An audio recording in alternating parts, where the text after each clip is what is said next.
This is a guest essay written by Nahum Kaplan of Moral Clarity.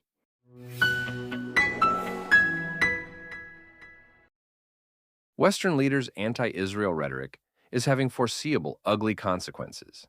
It is not a coincidence that the murder of two Israeli embassy staff members in Washington, D.C. follows an escalation in anti-Israel rhetoric from world leaders. Israeli Foreign Minister Gideon Sa'ar rightly said the murders were a direct consequence of rising global antisemitism and anti-Israel incitement, and called out world leaders for spreading modern blood libels. Britain, France, Canada, Australia, and other countries have dialed up the rhetoric and again repeated Palestinian lies about Israel's war against the genocidal terror group Hamas in Gaza.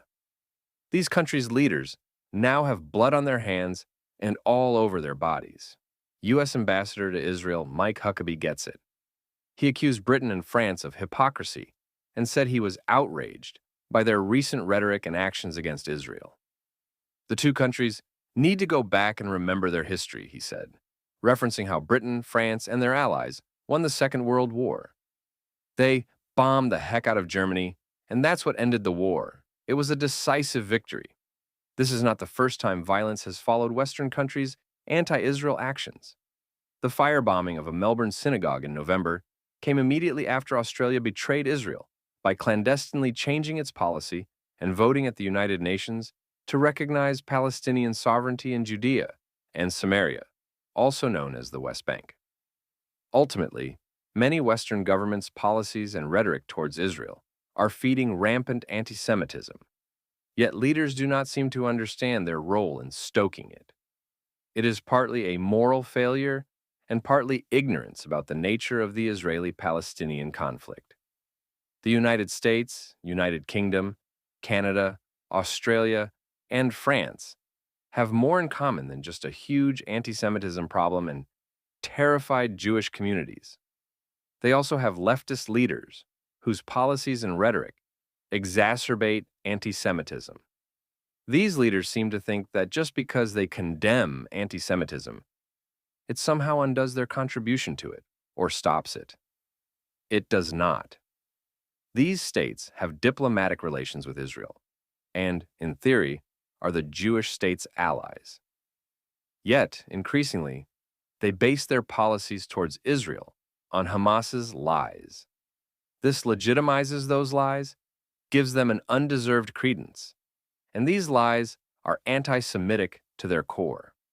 Every time a Western leader reacts to the dishonest and biased news cycle and expresses concern about an Israeli attack on Hamas terrorists, or calls for a ceasefire because too many civilians have been killed, it serves Hamas. The things they claim to be concerned about are outright lies, but they seem more credible when coming from Western leaders' frothing mouths. For example, the Palestinians and their ignorant supporters in the West accuse Israel of genocide in Gaza, which is a lie, a smear, and a modern blood libel. Western leaders might not accuse Israel of genocide directly, but their rhetoric about Israel having killed too many civilians in Gaza implies a kind of genocide could be taking place. Consider these quotes, which parrot Hamas lies wholesale. U.S. President Joe Biden said, "Israel is starting to lose support by indiscriminate bombing that takes place." Canadian Prime Minister Justin Trudeau said, "The world is witnessing this killing of women, of children, of babies. This has to stop." Australian Prime Minister Anthony Albanese said, "What we saw this week, the bombing of a school where people essentially had gone to seek refuge, that is unacceptable. It is unacceptable for Hamas to fire rockets into Israel. But the collective punishment is against all the rules of engagement, and Israel must stop these actions. At the moment, we are seeing a child killed every hour in Gaza." UK Prime Minister Keir Starmer said to Israeli Prime Minister Benjamin Netanyahu, "There is a clear and urgent need for a ceasefire." And French President Emmanuel Macron said, "De facto. Today, civilians are bombed. De facto. These babies, these ladies, these old people are bombed and killed. So there is no reason for that. and no legitimacy. So we do urge Israel to stop. It is not surprising that anti-Semites feel justified in hating Jews when leaders are feeding the lie that Jews are doing terrible things to Palestinians in Gaza, especially since most Jews, obviously, support Israel. These dots are as easy to connect as those in a child's Connect the Dots book, yet it seems beyond today's political leaders. An honest reading of the facts shows such things are not happening. The U.S. Census Bureau International Database shows that the Palestinian population of Gaza was 265,800 in 1960, 342,700 in 1970, 431,600 in 1980, 645,100 in 1990, 1.1 million in 2000, 1.5 million in 2010, and 2.1 million in 2020 million in 2023. This is the opposite of what would happen if there was genocide. There is even talk that the population in Gaza has actually increased since October 7th, 2023. The deaths that have occurred in Gaza have been war deaths.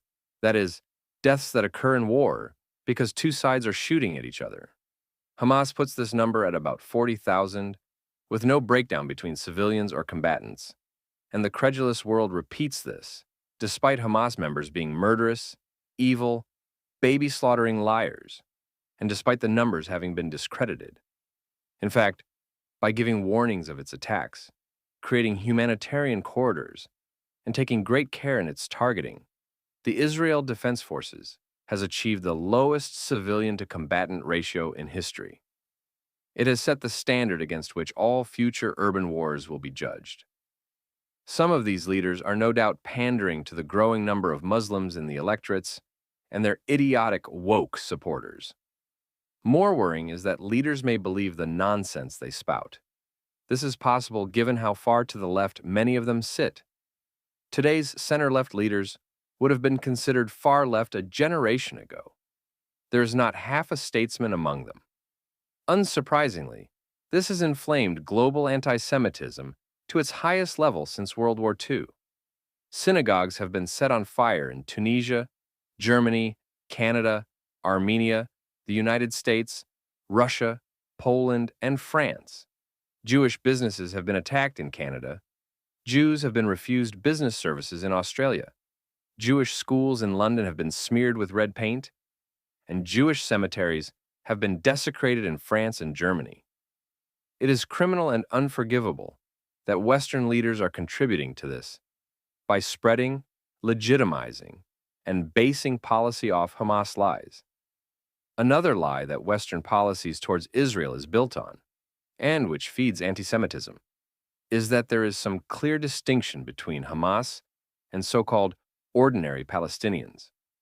Western governments have committed to a narrative that Israel and Hamas are at war and that innocent Palestinian civilians are stuck in the middle. No doubt some are. That is the tragedy of war.